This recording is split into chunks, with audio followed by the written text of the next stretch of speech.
Er I klar til, at vi starter? Jeg vil gerne Fedt, hjem. mand. Vi er allerede i gang. Er vi? Ja, vi er Så for satan. Hej og velkommen til. Velkommen til episode 6 af Livets Løjer podcasten. Vi er i dag 50% mere i rummet, end vi plejer at være. Jeg har gæt det. Det skulle da ikke 50. Jo, vi er 100% os to, og så er der 50% mere, det er en mand mere. Nå, det er fordi, jeg tænkte 33,33. Nej, okay. vi er 50% mere. Prøv, jeg går heller ikke i skole mere. Nej, Super. nå. Skal vi afsløre, hvem det er, der sidder bag den tredje mikrofon? Du ser så glad ud. Velkommen til Mikkel Bæk. Jo, tak. Hvad hedder det? Jeg vidste ikke, det er fordi, når jeg er andre podcast, så er det som om, så skal man lige vente, når man er tredje mand på, at der er nogen, der sådan præsenterer en, og så vil jeg ikke sådan byde alt for hårdt ind. Men tak, fordi jeg måtte være her. Ja, værsgo. Så prøv at tænke, hvis det er mig, ikke? Jeg har en kat, så skal jeg prøve at holde mund i de der 10 minutter eller sådan noget, indtil personen byder en velkommen. Jamen, jeg ved heller ikke, hvorfor vi ikke snakker om det først, fordi jeg tænkte også, det er nok ikke nogen af jer, der har tænkt over. Jeg har en kat. Så sad jeg bare akavet og var Der er ingen af os, der har været på en anden podcast før, jo. Nej, det har jeg sådan set heller ikke. Det er faktisk min podcastdebut, så jeg hører bare mange podcast. Jeg kan godt lide podcast. Men du starter ud med at sige, når jeg er på andre podcasts, så Jeg har venter hørt jeg med det. at sige noget. Nej, det ved jeg ikke. Hvad Jeg sagde har jeg? en kat. Du sagde, når jeg er på tror, andre podcasts, så venter jeg med at sige noget. Indtil det sådan ligesom er blevet givet. Det er fordi, kender I ikke det der, når man hører en podcast, og så bliver man nødt til lige at pause den, fordi det svar, der kommer i podcasten, er ikke særlig godt, så man skal sådan tænke, hvad man selv hellere vil svare. Fordi jeg er bedre til at være i podcasten, end podcast, jeg hører. Er det bare mig? Shit, Det er bare mig. Så jeg er ked af at sige det, men vi er alle sammen komikere. Jeg tror ikke, der er særlig mange af os, der tænker, når det sker. Vi sag med, vi snakker. Ja, det er rigtigt. Her vi snakker. Ja, kan Allerede prøve, nu. hvis I har hørt de jokes, jeg lavede til det bryllup, jeg var til, det var satme spændende. Det. Ja. Ja. Så Vil du du ved godt bare... fortælle en joke, Jonathan? Ja, fortæl en joke fra det. Nej. Nå, hvorfor ikke det? Ja, fordi der er tavshedspligt. Hold kæft. Tavshedspligt. Prøv at høre, der er ikke nogen af de jokes, du har fortalt til det op, du ikke har fortalt før. Nej, fordi det var meget indbro. Okay. Ja. Fair. Jeg har en kat. Må jeg prøve at gætte? Ja. Du sagde, det er jo sådan noget med, at I skal være sammen for evigt, og så kigger du på bruden og siger, med mindre, og så er det ikke. Jeg har en kat. Nej, jeg jokede faktisk rigtig meget om en sorte svane, fordi de begge to arbejdede med noget bogholderi inden for kommunen. Jeg har en kat, og det Det er det samme jo. Vi er mere overordnet Britta Nielsen, vil jeg sige. Jamen, jeg har en kat, men det var fordi, hun sagde, hun arbejdede inden for kommunen, men hun anede ikke, hvad hun lavede, og hun var lige blevet hun var lige stoppet. Ikke fyret. Hun var lige stoppet, og så blev jeg meget forvirret. Og så blev det den sorte svane. Jeg har en kat. Jeg tror udmærket, dem i den sorte svane ved, hvad de er gang i. Det tror jeg også. Jeg tror, det er en forkert parallel, du har draget der. Jeg har en kat. Jeg tror også, hun vidste det. Jeg tror bare ikke, hun gad dele det. Og man kan jo sige, jeg har en kat. Der var så mange detaljer, jeg ikke fik at vide, så derfor tænker jeg en sorte svane. Jeg kan godt mærke faktisk, nu kommer jeg til at være mere og mere over på Jonathans hold her, fordi det er noget med noget bogholderi, og hun er lige stoppet, og hun vil helst ikke snakke om det. Jeg tror, det tror jeg også. Det er en af dem der er blevet sløret væk. Der begynder at tegne sig noget der, kan jeg også se. Ja. Jeg kan godt fornemme jeg har en kat, og manden, han lavede også et eller andet, han er heller ikke helt vidst, hvad var. Nej, hvor dejligt. Et eller andet med biler. Jeg kan ikke regne det ud. Et eller andet med biler. Et eller andet. Jeg har en kat, Han kloner biler. Jeg har en kat, nej. Oj! Det er den sorte svane om igen. Sæson 2. Ja. Det var registrering af biler, hvordan man registrerer en bil. Ja, det er lige det ikke også det, de gør i den sorte svane? Jo. De skifter lige registreringsnummer ud med en bil, der i forvejen smadret. Det er rigtigt, ja. Ja. Sindssygt. Gud, jeg har ikke set filmen, kan jeg godt se nu. Eller stilnummer er det så. Jeg har en kat. Men det er Stelnummer. registreringsnummer, det er nummerpladen. Stelnummer, det der står på bilen. Er der et stel på en bil? Ja. Man kan godt... Der er et stelnummer, jeg ved ikke, om Jamen, det er et stel. Jeg tænker bare sådan pænt på en cykel. Det kan godt være. Det kan godt være, det var mig. Jeg tror, et stel er flere ting. Det er det jo nok. Ja. Igen, det er ikke for at bash, det er min egen uvidenhed, der lige kommer på prøve her, fordi jeg ved overhovedet ikke, hvad et stel er. Nå. Jeg er ret sikker på, at jeg ved, der står et stelnummer på hver enkelte bil. Okay. Der er nogen, der Jamen, det gør der sikkert. Ja. Man kan fornemme, at du cykler meget til daglig, kan jeg godt fornemme, fordi du har ingen forstand på biler, kan jeg godt høre. Nej, det har jeg ikke. Jeg har haft en bil engang. En gang, og så kørte du galt, eller hvad? Min kæreste kørte væk i den, da hun gik fra mig. Seriøst? Nej, hvor dejligt. Ja. Ej, det er fedt. Ja, det er fedt. Okay. Og så du hende aldrig igen. On that note, nej. Egentlig ikke. Nej. Anyways. Mikkel? Ja? Først, så skulle du lige tættere på mikrofonen. Skal det? Og så må du godt forklare lytterne, hvem du er. Okay, fedt. Jeg hedder Mikkel, og jeg, hvis man skal sige i den her kontekst, er jeg vel komiker. Ja. Det er ikke, fordi jeg har lavet comedy særlig længe, i cirka 1,5 år eller sådan noget. Ja. Men jeg laver det rigtig meget, og jeg er meget rundt omkring, og jeg elsker det. Og det er også, kan man sige til lytterne, det er jo sådan, jeg kender jer to. Ja. Det er gennem Aalborg Comedy Club og Aalborgs Open Mic Miljø. Og et par enkelte gange i Aarhus, har vi ikke det? Jo. Og det er der, jeg holder til. Jeg er jo i Aarhus. Jeg mødte dig i Aarhus. Gør du det? Ja, du gav mig kage. Det var en af Jonathans livs højdepunkter. Jeg vil godt have lov til at sige, at det er ikke fordi, jeg bare sådan har fundet Jonathan og sådan til ham fra tv, givet ham, han vil have et stykke wienerbrød. Altså det har været backstage. Det er rigtigt. Det var fordi, jeg havde kage med fra arbejde. Det har ikke været sådan en pædofil ting, vel? Nej, det helst ikke ville... Ja. Det var kun ham, der fik, og han var klart den yngste i rummet. Ja, ja, klart. Jamen, og han vil gerne med hjem bagefter. Mere. Jeg fik kage, og så jeg sådan lidt, ej, du er min ven nu. Det er helt sindssygt. Jeg har kat. Det er rigtigt. Altså, jeg kendte dig jo ikke på det tidspunkt, sjovt nok, men jeg fornemmer, at det var sådan en, at du blev sådan, altså ovenud lykkelig. At alle de andre er sådan, fedt nok, der er kage. Og Jonas, rigtigt, og til mig også, må jeg godt få? Jeg har kat. Jeg plejer bare ikke, det er ikke godt at få for meget sukker, og jeg følte lige, jeg fik for meget sukker der, så. Det kunne være, det derfor alle de andre, de var så sure ud. Det var fordi, lad være at give Jonas han sukker nu. Han skal på scenen lige om lidt. Han bliver overfyldt med energi. Det går slet ikke. Han har nok i forvejen. Fedt. Nå, ja, så det vil, det er det eneste, der sådan lige er værd at sige. Ja. Der har nogle andre sådan, ting om mig, men det tænker jeg jo er i forlængelse af emnet. Ja, kan vi lige se, hvor gammel du er, Mikkel? Det synes jeg ikke. Nej, lyver 20. Jeg er 27 år gammel. Okay. 27,5 næsten. Okay. Ja. Det er godt nok. Så livserfaring, men kan man sige, jeg er smack down the middle, for jeg har været i gang længere tid, end du har, Emil, men ikke lige så lang tid som Jonathan. Nej. Ej, nu føler jeg mig gammel. Så du er medianen, er det vi siger? Ja, det kan vi godt sige. Jeg er mæleren imellem nu. Midterpunktet, det vil jeg gerne være. Så. Men jeg har flere år tilbage af mit liv. Okay. Det ved du sådan set ikke. Nej. Du har fordi hvis jeg render dig over med mixeren lige om lidt, Jonathan, jeg har kat, og du så har du ikke flere tilbage. Du har også 10 dage eller end mig eller noget. Ja, det er præcis. Det minder jo direkte om, når jeg snakker med mine trillingssøskende, jeg er sådan, jeg er 2 minutter eller end dig, prøv lige... Jeg er pavestolt over at være ældre, så de der 10 dage, de er ikke sejt. Jeg er da pavestolt af at være ældre end dig. Man kan dele det op på den måde, altså sige, jeg har det jo ikke fedt med at være ældre end nogen længere. Det er jo der, jeg er. Ja, nu er det sådan... Jeg er jo faktisk ældst. Ja, nu er det ikke sådan, jeg kommer op i skolen. Jeg har fødselsdag i morgen. Ja, nej. Det er sådan noget op på arbejdspladsen. Jeg fandt jo, mit første grå hår fandt jeg jo på min 27-års fødselsdag. Altså om aftenen, da jeg skulle tage i seng, der siger, det er fucking løgn det der. Ja. Så var den der lige, og så er det bare gået ned ad bakke siden. Jeg forestiller mig lidt, når man kommer op i den alder, så er det ikke sådan, at man kommer op selv og fortæller. Slap af. Nej, så er det sådan, så er det sådan, ikke man selv fortæller og kommer og siger, jeg har fødselsdag i morgen. Så er der en, der siger, Gud, har du ikke fødselsdag i morgen? Ja, præcis. Ja. Og man sådan, jo. Jamen, er I ikke ved at tabe håret? Nej, altså, du har jo tabt håret, det er jo... Hold, nej! Jo. Jeg har kat, jamen, ligner jeg ikke en, der er blevet kørt over en cykel. Nej, det gør Emil heller ikke. Jeg ved ikke. Hvad? Jeg har ikke midterskilling, mand. Der var faktisk en med på Mikkel har selv midterskilling. Nå, gud, altså. Ja, det er sådan lidt livet nu. Det er min måde at sådan holde tilbage på, holde ungdom i live, det er jeg har midterskilling. Vi nåede aldrig hen til emnet, før vi begyndte. Nå, nej. Ja. Det jeg skulle sige, i forhold til at være mailer og sådan noget, det er ikke mig, der kommer til ligesom at skulle bage en vejen, fordi jeg snakker i et væk, så nogen skal stoppe mig. Okay. Det vi lige kan gøre, det er, at vi kan jo lige fortælle, at vi har aftalt, at Mikkel han skulle finde på dagens emne. Ja. Så det må du gerne fortælle, hvad? Ja, det vil jeg i hvert fald gøre. Ja.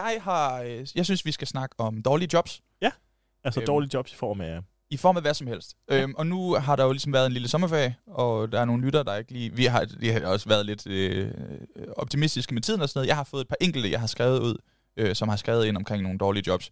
Men jeg tænker, at det, der ligesom kan være i det er jo, at man kan todele den. Så det vil sige, næste episode kan man også snakke om dårlige jobs. Så lige indhente det. Og så indhenter man den ligesom. Og så kan man så sige, helt generelt, så kan lytterne jo ligesom både blive inspireret, hvis, altså, men altså sådan, få en god idé til, sådan, jeg har jo faktisk også oplevet det her. Jeg kan stadigvæk nå at skrive ind, selvom jeg lytter det til episoden om dårlige jobs. Og så kan man tage den med. Ja, det er rigtigt. Ja. Så det kan være lidt hvad som helst. Jeg tænker, altså, det kan jo ligge til højrebenet og snakke om dårlige stand-up jobs. Nu har jeg ikke været på så mange jobs, decideret. Jeg har været på 2 eller 3, og jeg har ikke haft nogen dårlige endnu. Nej, men det kan jo lige så godt også være altså, et dårligt arbejde, man har haft, der ikke har noget som helst med stand-up at gøre. Eller en dårlig oplevelse. Har vi ikke alle sammen været unge arbejder på et tidspunkt? Jo, det er det. Og det tænker jeg, der er masser, der har. Der var en, der skrev til mig, det kan, hvis vi skal bare starte. Kan du ikke bare finde den frem, jo. så læse den op? Jo, det kan du godt. Ja. Der var en, jeg skrev, hvordan var det lige præcis, jeg fik det formuleret? Du skrev et eller andet med, jeg skal lave podcast i morgen, og vores emne er dårlige jobs, at nogen, der har en historie. Hvis du har en nederen joboplevelse, vil du dele det med verden. Ja. Og der var der en, der skrev... nu lukker jeg ned igen. Fuck. Der var nogen, der skrev, nogle mænds underlige fascination med at kalde mig for bagerjomfru, fordi hun arbejder i en bager. Ja. Og da jeg hørte det først, så tænkte jeg, det hedder det. det hedder det, når man er en ung kvinde, der arbejder i en bager. Men man kan så sige, der er også måske et koncept omkring, at det skal man også holde op med at kalde det. Fordi det lyder det er meget gammelt. Ja, og så fordi, som hun selv skriver, på den måde, som mange mænd siger det med et blink i øjet, og tror, de har sagt det... hun har skrevet, hun har skrevet det med et blink i øjet, og tror, de har skrevet det frækkeste i hele verden, og så den der sådan våd emoji. Du ved, det der sådan 3 drøbe. Ja. Og jeg troede, det var den, der savlede alt muligt. Nej. Men nu er jeg bare nysgerrig, fordi jeg føler mig lidt som en engel, eller det ved jeg ikke, men hvorfor har hun ikke været sammen med nogen, eller er det sådan noget, man bare sagde dengang? Jeg skal simpelthen lige vide, hvad du baserer, at du er en engel på. Nej, okay, djævelvinger. Jeg ved bare ikke lige helt... Jeg skal gå videre. Nej, nu synes jeg, vi bliver her. Men jeg har en kat, sådan at jomfru... Jeg tror, hun blev kaldt for jomfru, fordi hun blev drillet, og hun ikke havde været sammen med nogen. Nej, bagerjomfru. Det er det, man kalder, når en ung kvinde arbejder i en bager, så kalder man en bagerjomfru. Men kommer Dennis så bare ind og henter brød til og siger det der, eller hvad? Ja, det er det, hun ligesom skriver, at så skal vi ind til bagerjomfruen, og så synes de, det er sjovt, fordi man ikke kan skelne mellem det jobtitlen er, og det ikke at have været sammen med nogen. Jeg har en kasse, og man joker også om det der med, skal vi lige bolle en del og alt det der, nu, når man er derinde, eller hvad? Ja, det var lidt det, jeg tænkte, for jeg skrev jo også til hende, det ligger så meget op, der ligger snegle og boller i vinduet, ikke? Ja, yes. Fordi det er den samme humor. Ja, det der med sådan, så er det jo noget med, ja. Og tror du ikke, vi fucking har hørt den før? Men det er også ligesom, at jomfru olivenolie godt kan have været med og vidne til 2 mennesker, der har stået bollet ude i en olivenmark. Altså, ikke? Olivenolie. Olivenolie. Jomfru olivenolie. Det er de sygeste farjokes, der kommer lige nu. Det kan jeg da godt fornemme. Det er det mest uskyldige olie, du nogensinde har brugt. Nej. Det troede du. Ja. Den kan faktisk, altså, den kan have været bagstøtte til en kvinde, der bare har haft sit livsoplevelse. Det er 3, de olivener har hængt på. Siger jeg, mens jeg kigger dig meget dybt i øjnene. Ja, hvorfor kigger du bare så dybt i øjnene? Det er fordi, jeg forklarer dig det. Jeg har en kat, det virker bare sygt. Ja, men, det er jo sjovt også, fordi der er noget, der hedder olivenolie. Nej, altså virgin oil. Hedder det jomfru? Jeg har aldrig nogensinde set almindelig olivenolie. Det hedder jomfru olivenolie. Jeg har aldrig set andet. Nej, jomfru olivenolie. Og hvad er det så? Så er der ekstra jomfru olivenolie. Der er ekstra jomfru olivenolie, det er rigtigt. Det er bare blevet billedet minus ved. Jeg ved ikke, om det har pillet ved nogen andre. Jeg gad godt møde en olivenolie. Ja. Jeg har en kat. Jeg aner ikke, hvad I snakker om nu. Jeg begyndte at tænke, okay, vi begynder at snakke om madlavning eller noget. Det er rigtig nok, undskyld, Jonas. Det er fordi, når en mand og en kvinde elsker hinanden rigtig meget. Nej. Blomster og bierne. Ja, altså. Det er præcis. Ja. Føj. Her. Der var en anden en, der skrev, at hun har arbejdet som rengøring i Fitness World i 9. klasse til 80 kroner i timen. Hvor hun skulle gøre maskinerne rent for sved klokken 6 om morgenen. Ja. Altså, det der har fået lov at ligge natten det var over. Også det, jeg tænkte. Hvorfor er det, de ikke bare går rent om aftenen? Altså, de lader bare det der sved ligge og gære hele natten. Fordi unge fuck, det er ulækkert. Der er en god dunst derinde, så. Ja, og det er der jo også i fitness generelt. Men altså, lige lad det stå, og de nok ikke har... Ja, det har jo været lukket, så de har jo ikke åbnet en vindue eller noget som helst. Det er ligesom apropos madlavning, som Jonas sagde. Mad, der får lov at stå lidt længere tid, det har mere smag. Hvad? Sygt. Så sved, der lige får lov at ligge lidt ekstra på sådan en våd læderbænk der. Altså, det må kunne et eller andet. Der må være noget ekstra salt i. What the fuck? Ja, det er super lækkert. Ja. Og til dem, der ikke kan se Jonas' ansigt lige nu. Jonas han er meget forvirret. Ja.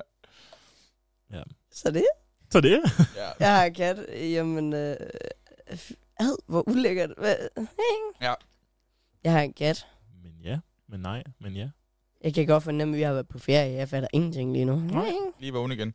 Hvad? Arbejde, det er sådan noget, almindelige mennesker har, Jonas. Hold nu mund. Du har almindelig arbejde. Du har arbejde. Yeah, du arbejder i en gammel by eller sådan noget. Jeg arbejder i en ny by.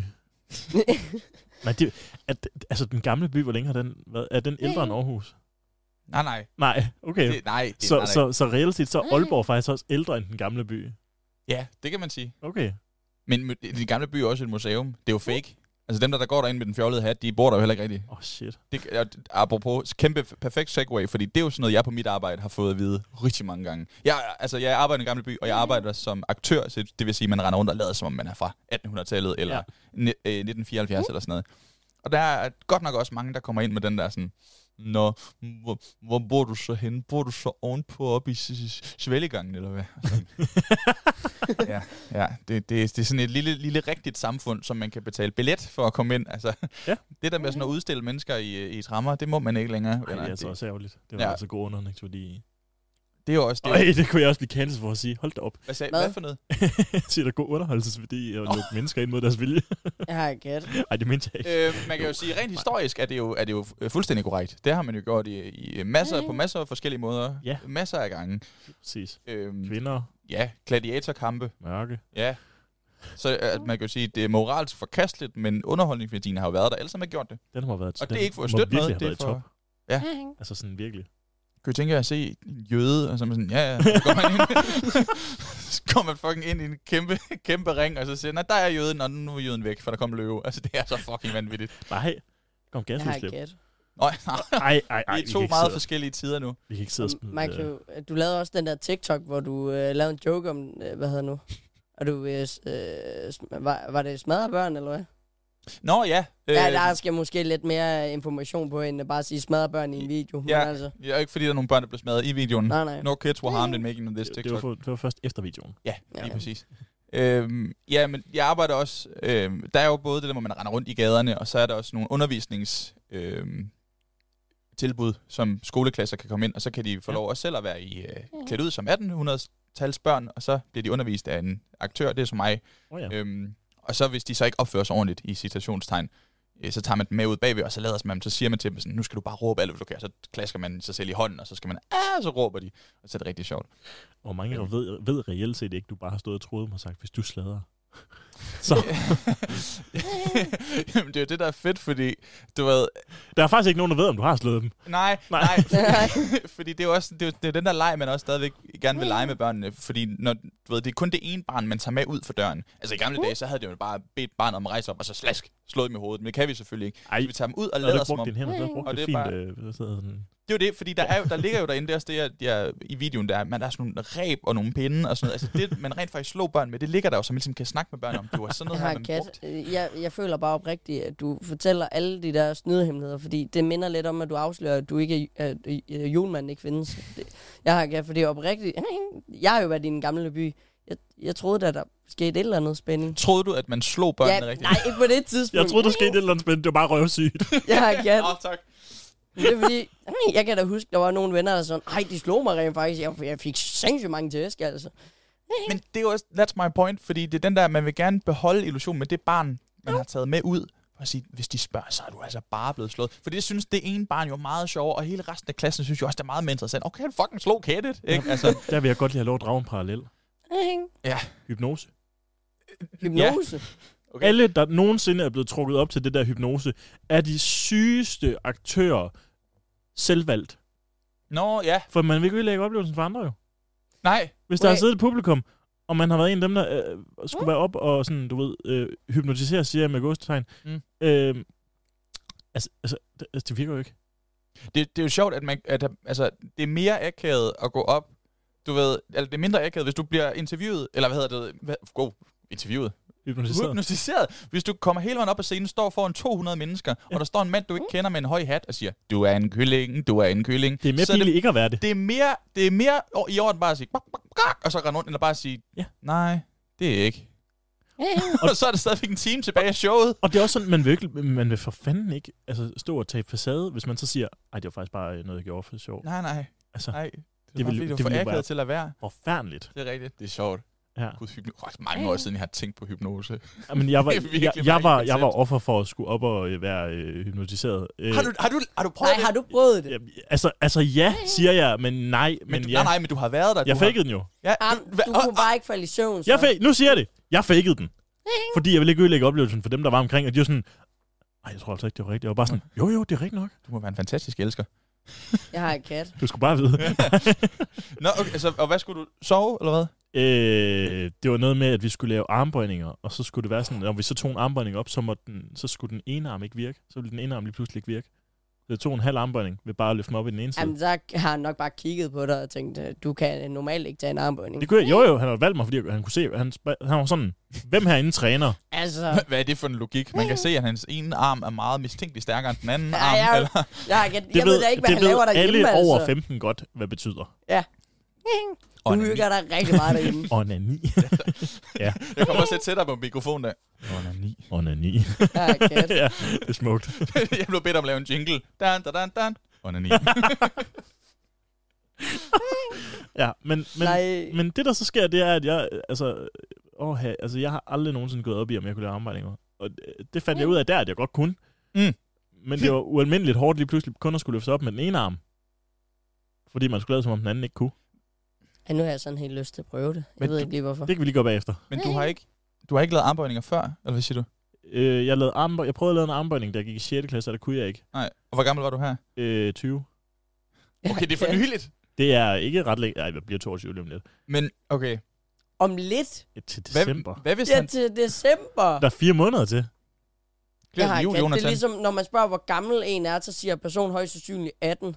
Eller lige om lidt 18. Nej, jeg er 18,5. Ja, nej. Jeg har gæt, hvis du siger, jeg er 18 om lidt, så er du 17. Jeg får så stress over, folk de gør det. Ja. Jeg havde en kammerat, vi sad og snakkede om det der med, du ved, når man er blevet lidt ældre, og du ved, man render rundt med andre mennesker i 20'erne, som alligevel også, efterhånden jo så er de der 5-6 år yngre end en selv. Sådan, okay, men hvad er sådan... Der er 7-årsreglen for, hvor ung man må gå. Men så min kammerat, han sagde, så længe hun omtaler sin alder med halve, så er det no-go. Så er hun for ung til mig.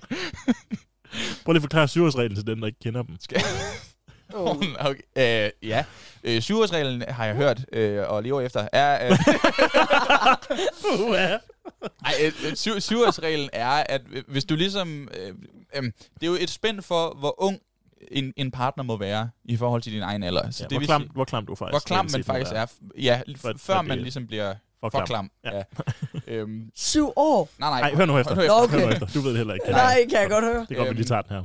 Reglen er, at man siger, det halve af din alder plus 7. Ja. Har vi notesbog med lige nu? Så hvis du nu regner den ud for dig, Mikkel. Om jeg er dårlig til hovedregning, så hvis vi siger 26, 13, 20, 20,5. Nej, kan det passe? Hvad? 20,5?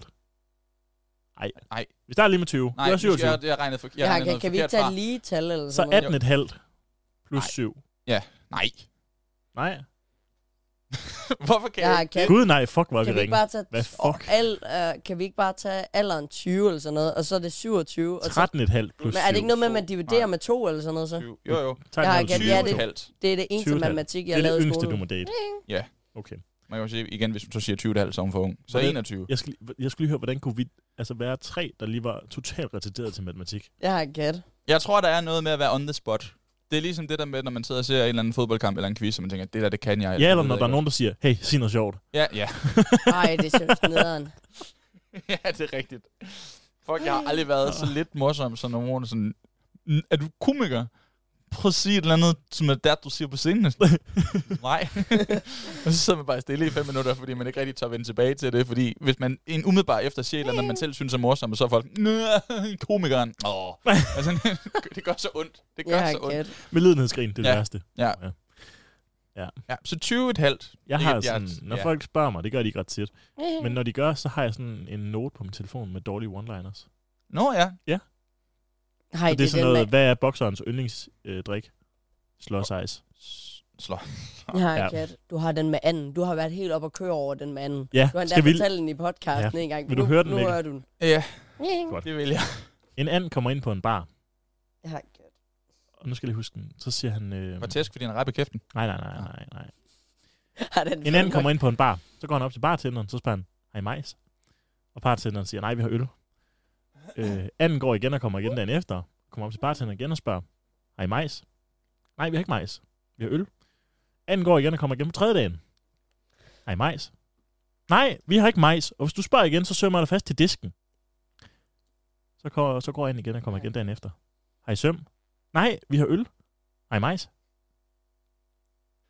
Ja.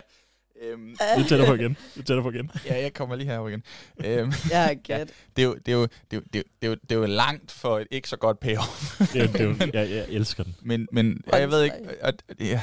Det er jo tit, når man hører podcast, så starter man jo fra etteren, og jeg har også hørt podcasten, så jeg har jo hørt den. Nå, men jeg kunne bare rigtig godt tænke mig, og du har bare brugt tiden på at sige det igen. Men jeg kender den ikke godt, men det er jo The Dog Song. Ikke? Den har jeg ikke hørt. Har du ikke det? Jeg har hørt det der før, men jeg har aldrig hørt den. Da. And a dog walked up to the corner store, og så den samme historie. Jeg har en kat. Nej, man kan fornemme, din alder, den spiller en rolle her. Kan jeg godt fornemme. Også, okay, jeg kan godt mærke, at jeg sidestiller det der med, og så når folk siger, prøv at sige noget sjovt med, nej, men også folk på din alder. Det gør lige ondt. det er den samme smerte. Den der. Nå, ja. Jeg har en kat. Ja. Så alt, jeg siger, bare i nulstillet. Du skal jo tænke på, at du er faktisk... vi er tættere på 20... Nej, det er ikke lige så sjovt. Det er rent nok. Du er tættere på 20, end jeg er på 30. Ja, det er du stadigvæk ikke. Ja. Det er faktisk dig, der skal lave far-jokes lige så stille. Er det ikke det? Ja. Jo. Du er far nu. Det er mig. Daddy. Nej. Ej, hvad fanden var det, jeg hørte her forleden? Jeg tror, jeg sad nede i gaden sammen med nogen, ikke også? Og så... nu skal jeg huske det. Jeg kan ikke helt huske det.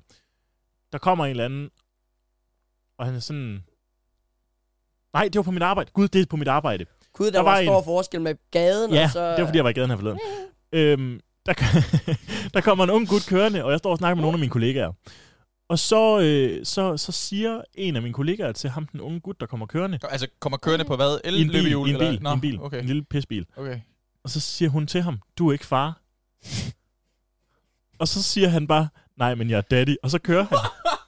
Og så viste det sig så, at det er en af mine kollegaers veninders bror, som kommer for at hente veninden, men hun havde fået at vide, at det var hendes far, der ville komme. Nå.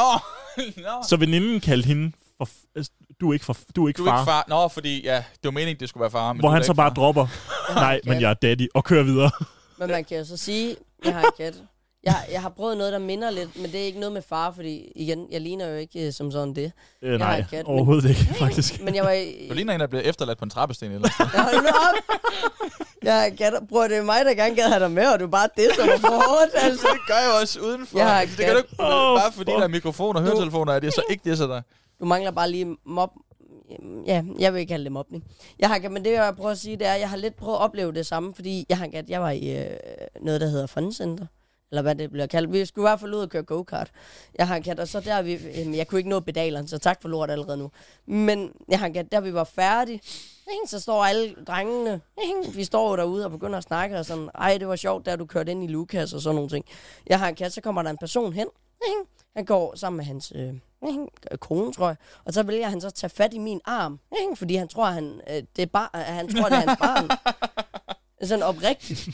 Så går der lige 30 sekunder, hvor han sådan lidt, det skulle da ikke mit. Sådan lidt. Jeg har en kat, og så får jeg at vide, det skulle da ham der siger alle mulige mærkelige ting, hvor jeg sådan, jeg ved ikke, om det gør det bedre for situationen. Så kommer barnet så løbende lige bagved, hvor jeg siger, han er sgu da meget lavere end mig, men alligevel bliver jeg bare for hårdt mobbet der. Fuck, hvor sjovt. Hun er ved at tage dig med hjem. Ja, men prøv at tænke over, at lige der de kigger, nej fandme nej, det skal vi ikke have med hjem, det er en ting, der er sikkert. Nej, hvor er det forfærdeligt. Ja. Mine forældre har fortalt mig på et tidspunkt, at de skulle op og hente min... Jeg kan ikke huske, om det er min mor eller far. Jeg tror faktisk, det er min mor. Jeg har en kat. Men jeg er ikke sikker. Det kan også være, det er min far. Hvor der sker det, at de skulle op i børnehaven og hente min lillebror. Det er mange år siden. Og de går ind og henter hans ting, og så tager de hjem, og så kommer de hjem, og så har han ikke, eller hun ikke taget min lillebror med. Hun bare vil hente hans ting.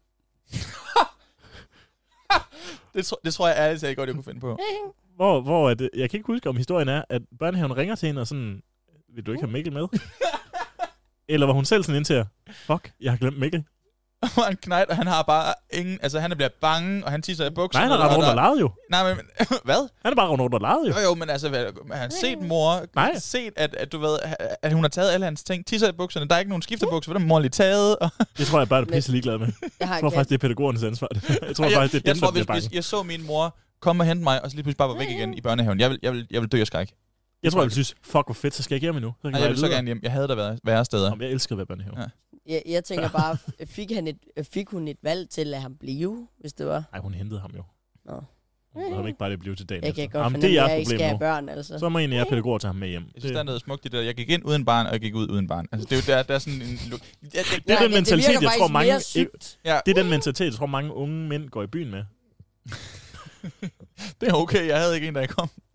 Jeg har en kat, men... Følte jeg på vej hjem. Hvor fanden er Sofie?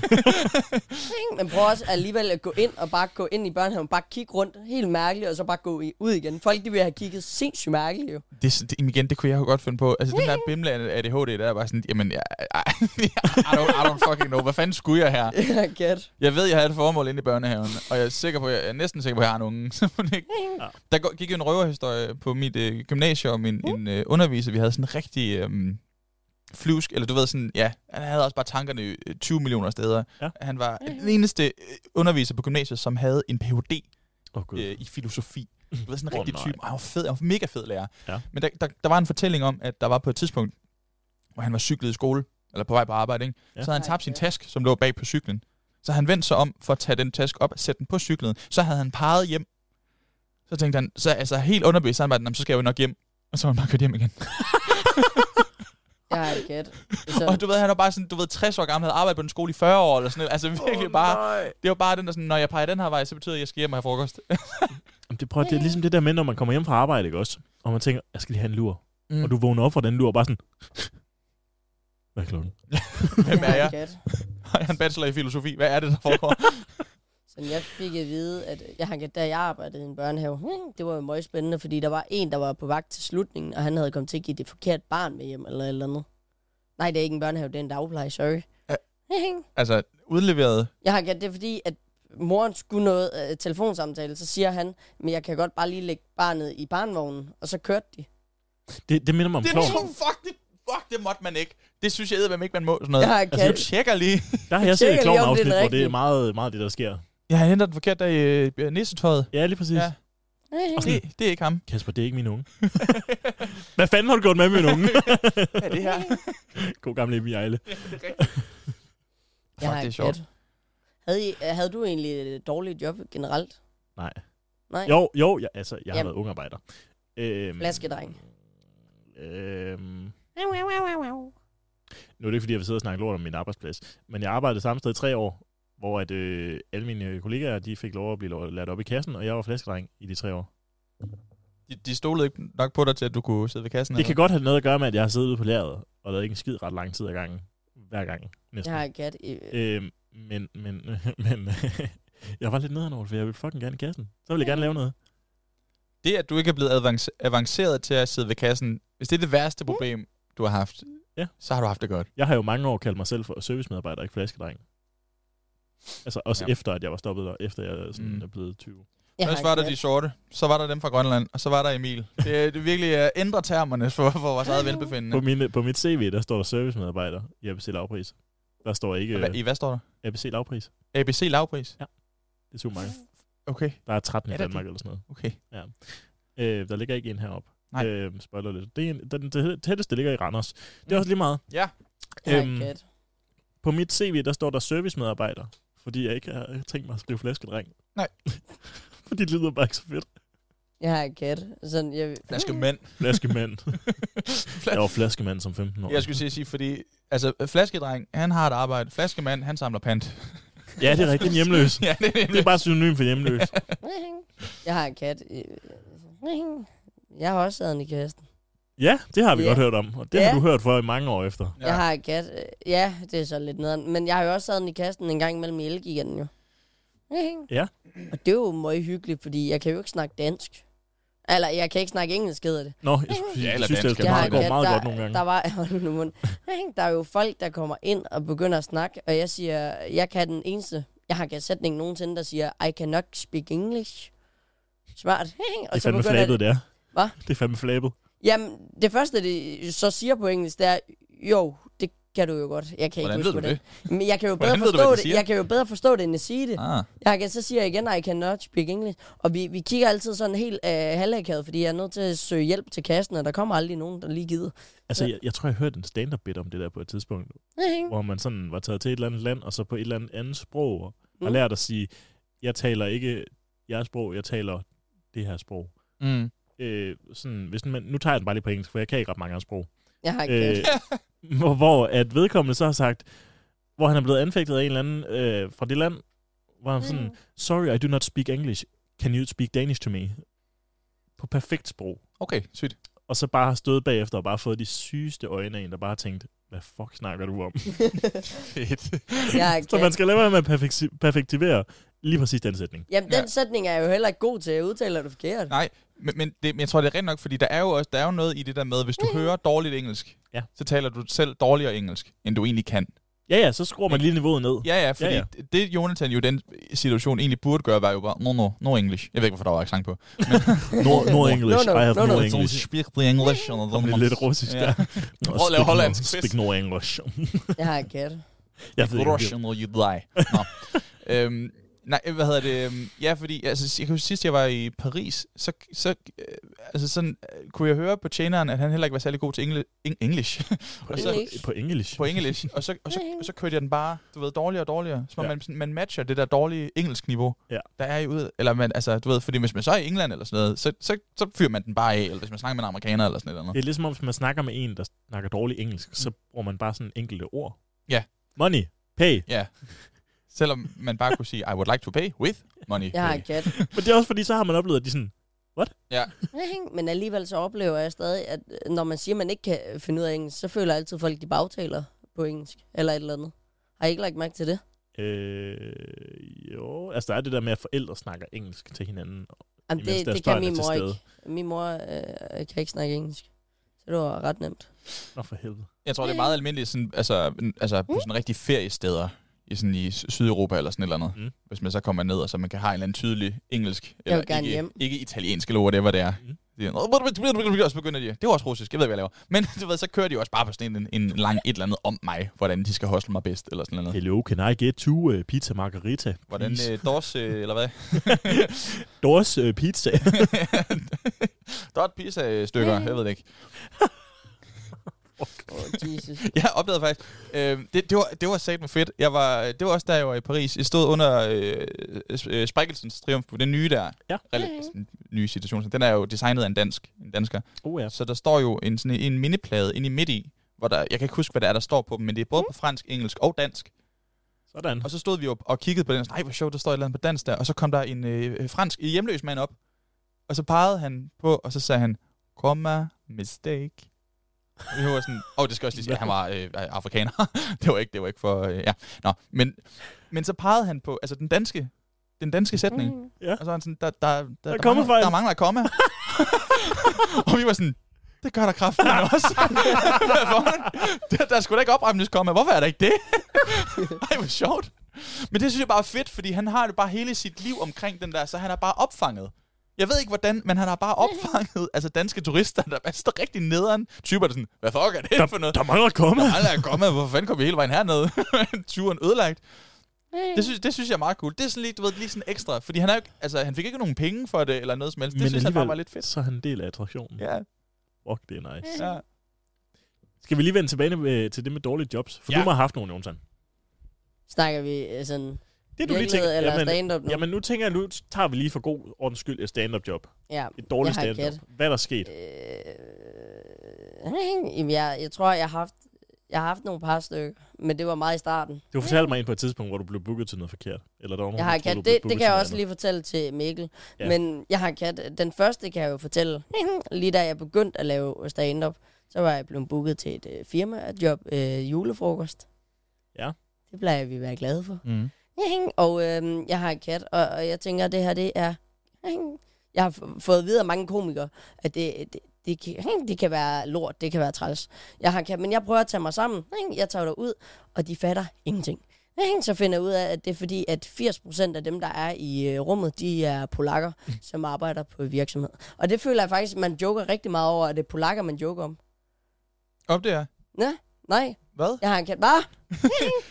Joker man om polakker, eller altså, er det fordi, du ikke vil lave... Har du mange polak-jokes, du ikke vil lave, eller hvad? Nej, men de forstod det jo ikke. Jeg har en kat. Prøv at tænke over, at det eneste, de måske har forstået, det er... helvede, de kunne ikke dansk. Nej, der er nogen, de fattede godt. Fuck, der var du langsomt. Jamen, jeg troede... Jeg tænkte, så dog af. Jeg har en kat. Men alligevel, når jeg optræder, så er der stadig Der er nogen, der godt kan... det er ikke så lang tid siden, jeg optrådte for en franskmand, som ikke forstod noget, undtagen, jeg har en kat. Det var det eneste, han forstod igennem den halvanden time. Nej, den time, hvor jeg optrådte. Og så nikker han bare. J'ai un chat? Ja, nej. Det er på fransk. Jeg har en kat. Du er syg. Ja. Altså, jeg har en kat. Men nej, jeg har en kat. Jeg tror ikke, det er som nogle sjove episoder, det er bare træls. Jeg har en kat. Jeg har en kat. Den anden, jeg vil gerne hjem. Men nej, prøv lige, altså hvad gjorde du så med altså, der sad en masse polakker, der ikke kunne forstå dig? Og du er ikke så god til engelsk. Hvad gjorde du så? Jeg kiggede bare. Så du bare kiggede 20 minutter? Jamen, sådan, jeg prøvede at diskutere med en anden polak. Sådan prøve at få noget... Jeg prøvede sådan lidt, vi laver impro. Problemet er bare lidt, han fatter ikke mig, jeg fatter ikke ham. Nej. Jeg har en kasse, så vi kigger bare meget akavet på hinanden. Og så begynder han så at sige et eller andet, hvor hele salen begynder at grine. Hvor jeg sådan lidt... Og du aner ikke, hvad han har sagt. Men har han sagt det på engelsk eller på polsk? Det ved jeg ikke. Det ved jeg. Jeg har en kat. Jeg ved bare... Jeg ved bare, at han sagde noget, alle folk begyndte at grine, og så der er jeg på vej ned ad scenen, så dem, der har givet mad i løbet af dagen, de siger, det burde være ham, der skulle være komiker, hvor jeg sådan, min selvtillid. Jeg har en kat, og... Men det irriterer mig også lige, at de ikke har skrevet, det er en hel masse polakker, du kommer ind til. Men så sagde ham den ene, det burde du vide, fordi det er fra et sådan erhvervsfirma. Så det burde du vide, det er alle sammen bare polakker, åbenbart. Okay, det synes jeg er en grov... Jeg afbryder lige. Jeg hørte lige sådan... Prøv lige at stoppe med det der. Ding! Stoppede den med at optage? Hvad var det så, der sagde det? Var det, det var sikkert en dikterings... Jeg har en kat. Min kører stadigvæk. Sådan jeg snakker rigtig meget med Siri. Pyt med det så. Undskyld, jeg afbrød. Jeg skulle bare lige være sikker. Jeg har en kat. Back on track. Den anden, det er igen mig, der diskuterer. Og det er jo fordi, jeg er blevet booket til at optræde i bylivet i Jomfru Anegade. Nej, hvor dejligt. Wow.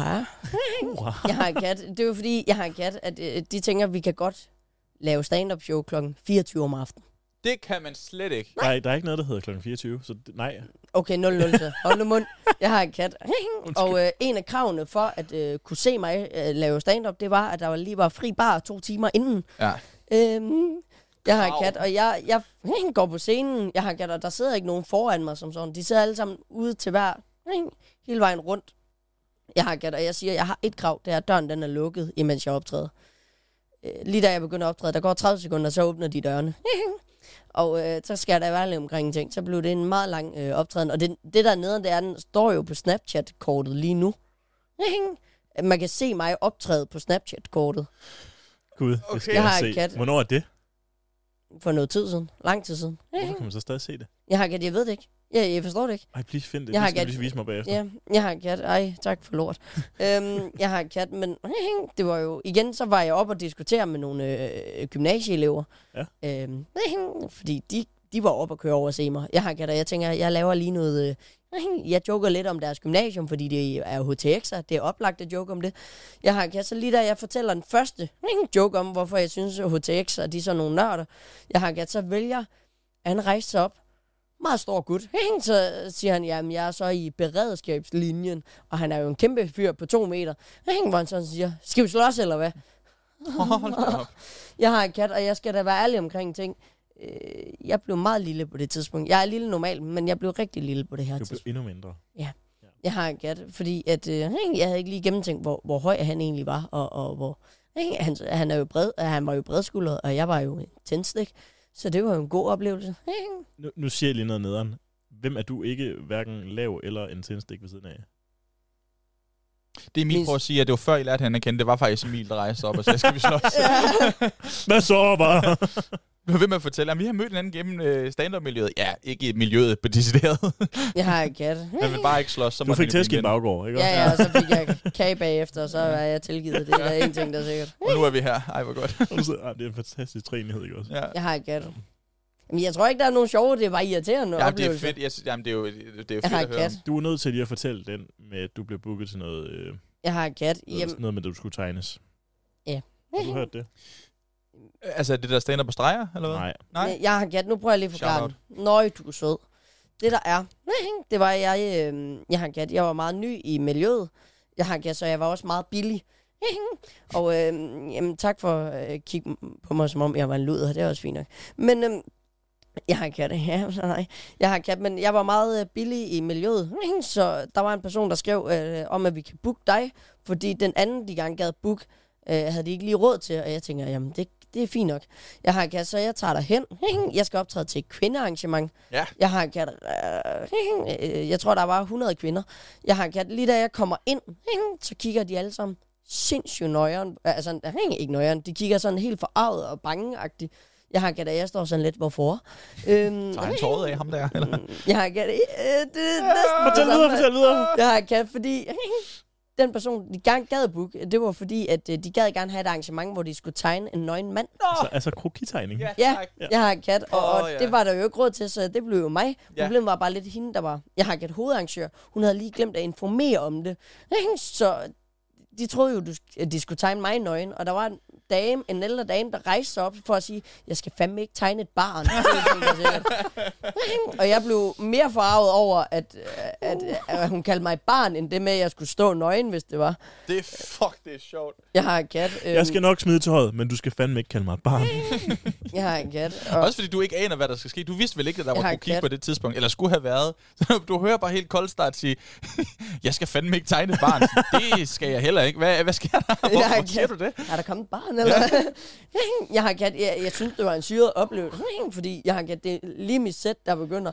Jeg har en kat, og jeg havde jo nogle jokes om det der med, at jeg føler mig som luder. Det skal der være lidt omkring en ting. Det følger jeg mig rigtig meget der. Børneluder. Ja. Hold mund. Jeg har en kat. Og jeg har en kat, men det var også en hyggelig oplevelse. Men der var nogen bagefter, de siger, ej, godt show. Men vi havde også lidt håbet på det andet, skal vi være ærlige omkring. Og jeg så sådan, du synes, jeg ser stærk ud. Det troede de så ikke. De gad bare gerne prøve det andet. De gad godt nok bare tegne en lidt abstrakt model. Hvad? Ja, det er præcis. Det er en kat. Men det er en af de oplevelser, jeg ikke kommer til at glemme. Og det, der er vildt, det er jo, de prøvede at booke mig et år efter. Der var du blevet voksen, så der kunne du... Ja, nej, så skal jeg i hvert fald have en voksenløn, hvis det var. Apropos løn. Voksenløn? Ja. Børn får mindre i løn, hvis de skal tegnes. Du har også fortalt mig lidt om noget. Det var en af dine første jobs, hvor du fik en lidt alternativ betaling. Jeg har en kat. Ja, det er fordi, at jeg har en kat. En forklaring til det. Jeg har en kat. Jeg ved ikke, om det er den historie, men nu tager vi den. Det er noget med supermarked i hvert fald. Ja, det er fordi, jeg har en kat. Når man starter som komiker, så ved man sgu ikke lige helt, hvor meget man er værd. Det er jeg ked at sige. Jeg har en kat, og der var en, der gerne gad booke mig, og de spurgte sådan lidt, kan du, hvor meget koster du af? Så sådan lidt, det ved jeg ikke. Jeg har en kat, så jeg vælger at gå hen til et sted, hvor jeg engang har arbejdet, for at høre, hvor meget skal jeg tage for det her? Så siger hun, at vi giver vores ansatte cirka 125 kroner i timen. Så jeg valgte at gå hen til jobbet. Nej. Jeg har kat for at sige, jeg vil gerne, fordi jeg prøvede virkelig op mig med at sige, så vil jeg have 130 i timen. Og de så sådan lidt, 20 minutter. Vi skal kun have dig i en time. Nå, men så bliver det 130. Shit. Og jeg har en kat. Aldrig nogensinde har jeg følt mig mere billig. Nej. Jeg har en kat. Aldrig heller har du i helt princippet jo faktisk været billigere. Det er jo det billigste job, du nogensinde har lavet. Ja, og de var også hurtige til at prøve at booke mig igen. Ja, det kan jeg godt forstå. Jeg har en kat. De havde også fortalt det til familie og venner og alt muligt. Og jeg har en kat. Jeg havde jo sociale medier op at køre på det her tidspunkt, så jeg har en kat. Jeg kan da sige, jeg fik en okay. Der var mange, der gerne gad betale den time. Ja, det kan jeg godt forstå. Jeg har en kat. Om at jeg var stolt over det. Nej. Min morfar, han kommenterede jo også, at han synes, jeg burde få et rigtigt arbejde. Fordi det virkede afsindigt dumt, for jeg tog jo næsten hele vejen til Sønderjylland for det. Jeg har jo brugt alle mine penge. Jeg skulle sige, du er i minus, når du kommer hjem, jo. Jeg er på minus. Jeg stopper også lige ved Mac'en, så jeg røg meget i minus. Jeg har en kat, men det var min første job med sit. Jeg har en kat. Om at jeg er stolt. Det synes jeg selv. Jeg har oplevet det sådan den mindre voldsomme version af det med kroki, fordi det eneste sådan betalte jobs, decideret jeg har været på, det var også sådan en kvindearrangement oppe i Nordjylland. Ja. Og de troede, de skulle have banko. Jeg kommer lige af bankovært. Ja, jamen jeg kom helt uden tombola, og de var sådan, du har glemt noget, ven. Eller du ved, og, altså det havde de fået ved sådan, ja, det tror jeg faktisk, de sagde, altså hende dame, der arrangerede det. Jeg var med en anden komiker deroppe, og så sagde de, ja, det er jo nu, vi plejer at have banko. Og så klappede de alle sammen. Sådan, det skal vi ikke have. Nu kommer der stand-up, og så gik jeg ind på scenen. Nej. Ja, det er også nede, når de gør det der. Hvad? Ja, fuldstændig. Også fordi der stod... Det har jeg stadigvæk ikke fundet ud af, hvad var. Fordi over på bagvæggen, du ved, ligesom til konfirmationer og sådan noget, der stod alle mulige gaver. Ja. Og jeg tænkte, det ligner jo bankopræmier. Fordi det var jo, altså kvindearrangement, det var ikke nogen fødselsdag. Det var sådan det var en lille by, hvor de en gang om året, der samlede de alle damerne, der havde lyst. Ja. Og så kiggede de jo bare på de der kurve i cellofan og sådan, så den troede de jo bare, at de kunne vinde. Det var ikke den, der griner højest, eller hvad? Altså, det var så mærkeligt. Jeg ved ikke, hvad de skulle bruge dem til. Jeg har en kat. Jeg turde ikke spørge. Det er fair nok. Jeg har en kat, men jeg ved ikke... Har du været ude til nogle få jobs? Det har du. Ja, altså, jeg har været til det der ene sådan betalt jobs, men så har jeg været ude og optræde alle mulige weird steder. Det tænker jeg også er værd lige at vende, fordi... Det er rigtigt. Ja. Jeg har der har været noget lort, så ja. Men det er fordi, jeg har oplevet, og det var jo også, da jeg var meget nystartet. Jeg har en kat. Det der med, lige inden du går på, så spørger jeg, det har jeg valgt, det skal jeg aldrig gøre. Det knækker min selvtillid. Jeg har en kat, du skal aldrig gå op og sådan lige inden spørge, hvorfor har I egentlig valgt mig? Hvor de så siger, jamen, vi kunne ikke få den, vi gerne gad have. Ja. Og så, når man så går op, så byder de en velkommen, hvor de siger, og det er en sådan historie. Jeg går op, og så siger, ja, vi plejer jo at have comedy. Sidste år var det Melvin Kakusa, men i år vil vi gerne lige prøve at tage nogle nye komikere. Og jeg så sådan lidt, du skal fandme ikke sammenligne mig med det der. Det er en ting, der er sikkert. Jeg blev meget stresset. Jeg har en kat, men jeg hyggede mig. Der var en, der sagde, jamen du er ikke sort, men det er fint nok. Og det synes jeg var møg. Det må du også gerne ikke være. Altså det er helt okay, Jonathan. Du behøver ikke være sort for vores skyld. Jeg har en kat. Også du har taget hoodie på i dagens indledning. Men ja, den er rød. Ellers har jeg hørt, at 4,5 timer i solariet kan gøre underværker. Ja. For lige netop det. Kan man ikke se det? Er du brun? Ja. Du er ikke brun. Jeg har været ude i solen. Du er bleg. Jeg har en kat, hvis man tager min trøje af, så kan man se det.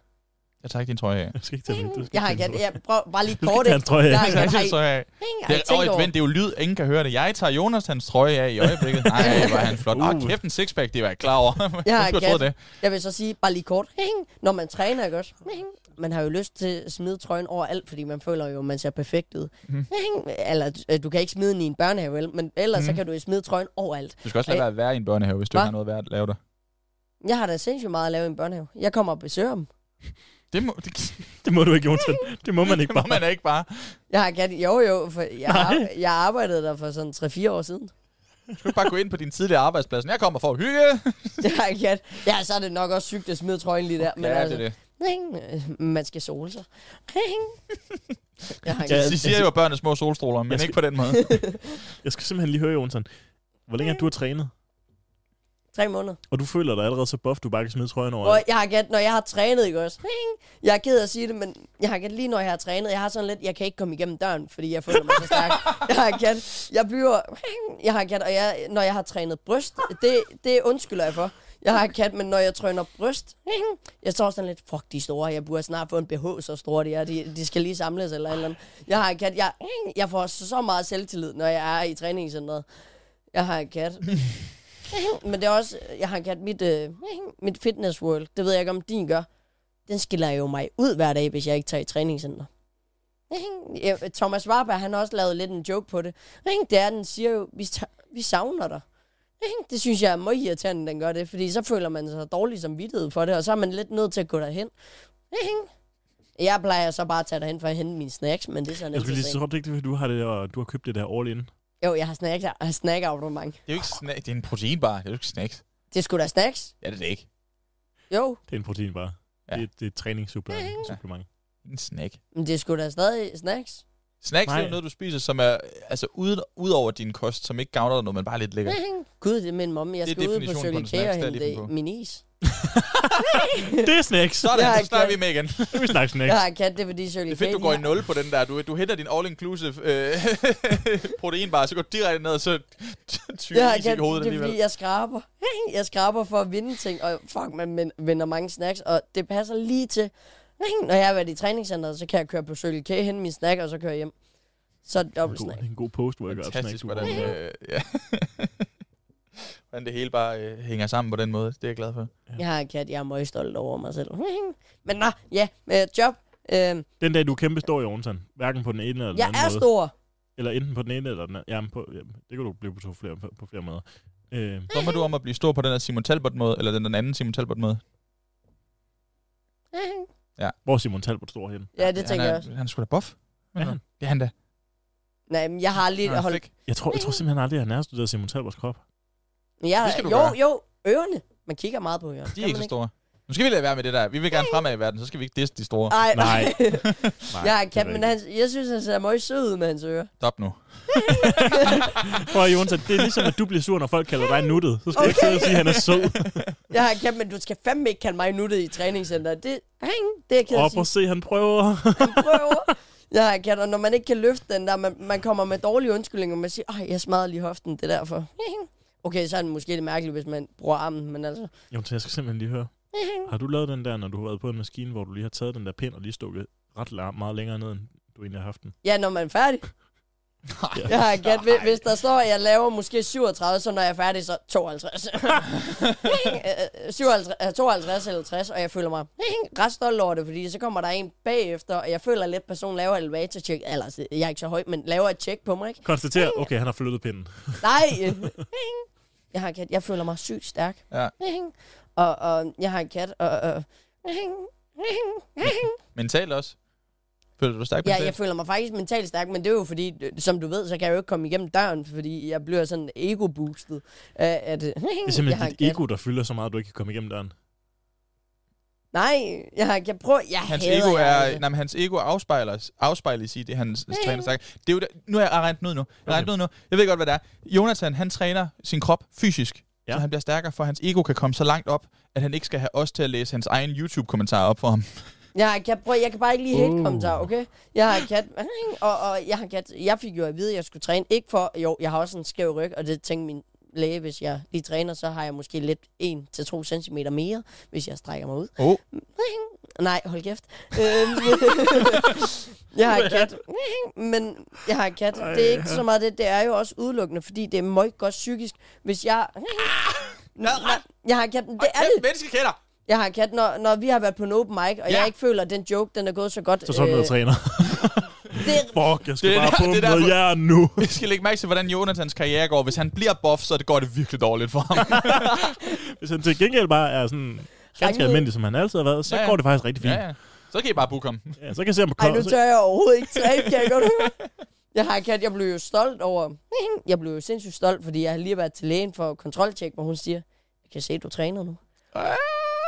Jeg er sådan helt hype. Vi har snakket en halv time om, at jeg har trænet, men altså, jeg føler mig stolt. Du har hård hud inde i hænderne, eller hvad? Jeg har en kat. Nej, det er fordi... Nej, det har jeg ikke. Nej, hvorfor? Jeg har en kat. Nej, det er fordi, jeg har handsker, når jeg træner. Helvede, Jonathan. Jeg har en kat. Jeg synes, at handsker, det ser meget sejt ud, når man træner.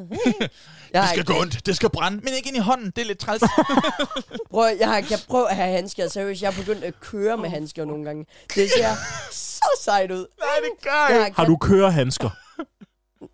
Nej, fordi... Nej, han har træningshandsker. Jeg har de der handsker. Jeg har de der handsker, hvor du ikke har det fulde, men de lige cutter ved fingerspidserne. Så han stadig kan bruge sin telefon, når han kører. For helvede knægt. Jeg synes bare, det ser så... Det ser bare hårdt ud, altså. Det ser jo hårdt ud. Det gør det ikke. Du er bare ikke hård. Det gør det ikke. Det gør det virkelig. Det er sådan noget, gamle mænd gør. At du må gerne, og det er ikke sådan en macho-ting. Du skal bare vide, det ser ikke sejt ud. Det ser overhovedet ikke sejt ud. Det ser ikke fedt ud, når du går ud af bilen og lige smider handskerne ind på forsædet bagefter. Nej, jeg smider mine solbriller på forsædet. Hvad så, når du så kører ned i fitness? Beholder du dem så bare på? Hele vejen ind. Hele vejen ind. Og så ud igen? Jeg har en kat, og hvis jeg lige skal hente nogen, så kan jeg også godt finde på at have handsker på. Hvis du skal hente nogen? Hold kæft. Så når du lige skal forsøge altså, i en pose eller hvad? Efter. Nej, altså hvem skal du hente? Ej, det er min mom noget. Så gør du det forkert. Hvis du skal hente nogen, så skal du ikke have, altså så skal du man ikke kunne se dine fingeraftryk. Så skal du lige have slidet dem af. Ja. Det minder mig faktisk om noget. Jeg ved ikke om jeg har snakket med dig om det, men jeg havde jo et nøjere problem, fordi jeg har jo hentet en person, som jeg ikke aner hvem er. Hvorfor har du også gjort det? Jeg har kat, det er fordi der var et barn. Jeg har en kat. Hold nu. Jeg har en kat. Nej, men der var et barn på... Rigtig dårlig måde at starte på, Jonsson. Ja, undskyld. Jeg har en kat. Det, der sker. Jeg har en kat. Jeg kan godt fornemme, nu folk er nødt til at høre historien. Jeg har en kat, ellers så er jeg fucked. Nej, jeg synes, ellers bliver du stemplet som pædofil. Okay, I har lyttet til Livets Løjer. Og jeg har en kat. Det, der sker, det er, at jeg har en kat. Jeg kommer og kører kørende på vejen. Det er lidt det, man gør. Og så ser jeg, at der er et barn på landevejen. Ja. Ude i ingenting. Så jeg stopper lige, kører vinduet ned, og lige spørger om, at han er okay. Så siger han, at det er fordi, han havde kommet til at tage et stop for meget. Så nu er han på vej til at gå hjem, og det synes jeg var synd. Så jeg valgte at tage ham med. Hvor gammel er det her barn? Cirka? Jeg skyder på 12. Jeg har en kat, men jeg ringede til hans mor for at høre, om det var okay. Og moren var sådan lidt, Du er også dårlig til dans, så du er sådan, jeg har dit barn, jeg kører en tur med ham nu. Jeg har handsker på, bare rolig. Jamen, så prøv at tænke, hvis jeg havde det der tik lige bagefter med, prøv lige at stoppe med at trække vejret. Du har sådan tækket væk fra telefonen, så det lyder som, du siger til barnet, er du biseksuel? Prøv lige med at trække vejret. Det kunne være den nederen situation nogensinde. Jeg har kat, men jeg fik jo hentet ham, og moren sagde jo, det var okay. Gerningsmanden udtaler gulerødder. Jeg har en kat. Jeg skulle jo lige dobbelttjekke om, at jeg måtte tage ham med, og heldigvis så havde hun set mig på nettet, så jeg tænkte, hvis der skete noget, så vidste hun ret meget, hvordan jeg så ud. Hold kæft, hvor er det godt. Lad være at tale med folk på nettet, men du må godt tale med folk fra nettet. Den er farlig. Ja, jeg har en kat, men han blev hentet, og hun sagde tak, og jeg følte mig stolt. Tak for, du ikke voldsord i hendes barn, eller Fik du et stykke chokolade, eller altså, hvad skete der? Nej, hun sagde bare tak. Hun sagde tak, og jeg har en kat. Jeg spurgte min mor efterfølgende en aften klokken, jeg tror klokken var 12 eller sådan noget. Jeg har en kat, hvor vi ser film, hvor jeg bare lige stopper samtalen, hvor jeg sådan, mor, er det mærkeligt, at jeg bare tager mit barn op? Jeg har en kat, hvor hun siger... Hvad svarede mor til det? Hun siger, jamen så skal jeg i hvert fald ikke kendes ved dig, det er en ting, der er sikkert. Jeg har en kat, og jeg forklarer situationen, og så siger hun, så er det også fair nok, men du må aldrig samle ældre mennesker op. Eller sådan, ikke ældre mennesker, men folk på 20-30 år. Fordi de ved jo, de kan jo finde på alt. Det kan mennesker på 40, 50, 60 og 70 også. Ja. Og også 80. Ja, men jeg har en kat. Det der med, jeg må ikke samle dem op, men børn må jeg gerne. Nu siger jeg lige til dig. Fuck, fedt råd for folk over 75 må du også godt samle op. Jamen, det havde jeg også tænkt mig. Dem kan du godt klare. Jeg har kat, men jeg mente også dem der i... Jeg har ikke 30... sådan, jeg vil ikke samle Mikkel op, for eksempel. Nej, det skulle du ikke. Du ved ikke, hvad jeg kan finde på. Jeg ved ikke, hvad du kan finde på. Jeg ved godt, det er Mikkel. Jeg kender ham godt, men han går ud på jeg ved også, hvad han har lavet. Men... det er problemet med, at jeg ved, hvad du har lavet, der gør mig bange. Altså, det er jo sådan det er jo en indikator. Det er jo sådan noget, du bliver nødt til at se. Altså sådan køre langsomt, og lige kigge på, hvad det er for en type. Han ser rar ud. Han skal køre væk. Så skal man køre væk. Fuck. Lad nu være med det kørehandsker. Nej, det kommer ikke til at ske. Jeg har en kat. Men jeg har en kat, jeg føler mig jo syg gangster i det der med, jeg har kørehandsker, jeg har solbriller på. Det skal jeg så have på, det siger lægen, fordi at jeg har åbenbart albinoøjne. Albinoøjne? Jeg kan ikke tåle... Nej, men jeg kan ikke tåle sollys i øjnene, jeg får jo voldsom hovedpine. Så du har bare ligesom mig meget sensitive øjne? Ja, jeg har en kat, så fik jeg at vide, at... Hvorfor tror du, andre mennesker har solbriller på? Så er de opfundet, for de ser lidt fede ud? Jeg har en kat... Nej, men det... Solbriller og smøger, det eksisterer kun for at se sig ud. Jeg har en kat, min øjenlæge sagde bare, du har 2 bygningfejl, du har svært ved at ikke kunne se noget, når der er sol. Eller sådan, når solen skinner ned på vejen. Jeg har en kat, og så det har alle mennesker, spørger løs. Men jeg har stadig bygningfejl. Jeg er rimelig stolt af det. Ja. Jeg har en kat. Nej, jeg burde ikke være stolt af det. Uanset hvad, jeg skal have kørebriller eller solbriller. Jeg synes, det lød sejere at sige solbriller. Men du har kørehandsker. Men det er jo, nej, prøv, det er ikke kørehandsker, det er træningshandsker. Jeg skulle lige så sige, fordi det er jo ikke, det er jo ikke kørehandsker. Det er jo stadigvæk de samme handsker. Det er jo stadigvæk træningshandsker, du har på. Jeg synes, du skal gøre det modsat. Jeg synes, du skal købe rigtige kørehandsker, og så træne med dem inde i Fitness World. Det kunne være hårdt. Det synes jeg, og så lave sådan en helt ond midterskilning, og så sådan en lille overskæg. Så ligner du bare sådan en dude fra 1920'erne. Har du set det her? Jeg kan jo overhovedet ikke lave overskæg. Jeg har arbejdet på det her. Det er nok. Ej, jeg har lige barberet mig i dag. Hvorfor pegede du på din navn? Nej, det ved jeg ikke. Jeg kan godt gro hår. Ja. Den der strip der, det har jeg lige taget. Jeg er det helt stolt, når man får bryst. Nej, et bryst på. Nej, hvordan... Lille dæktøj der.